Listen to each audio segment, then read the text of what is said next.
Solomon was one of the wealthiest, most powerful people who ever lived, and the book of Ecclesiastes is the story of his quest to find happiness through all of the things this world has to offer. Solomon never found what he was looking for, but Jesus flipped the world's ideas about happiness upside down.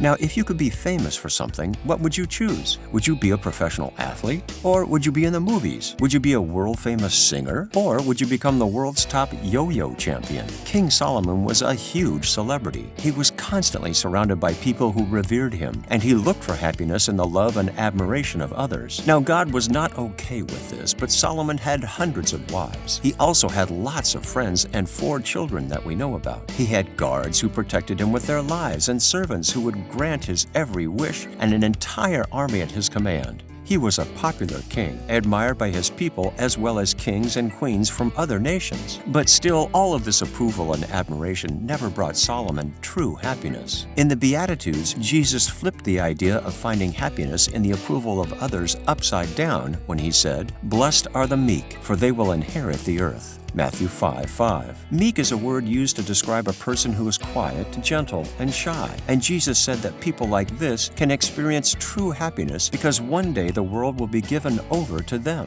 Even though the earth is dominated by loud, charismatic, forceful leaders, Jesus promises that one day everything will be handed over to those who are meek. In fact, the Bible says, God opposes the proud, but gives grace to the humble. James 4:6. Meek people can often feel invisible, unimportant, and undervalued, but they can find happiness in the hope of a future where Jesus turns it all around and puts those who are quiet, gentle, and humble in charge of things. Jesus flips our ideas about happiness upside down, revealing that true happiness isn't found in the approval of others, but in the eternal hope that only He can give us.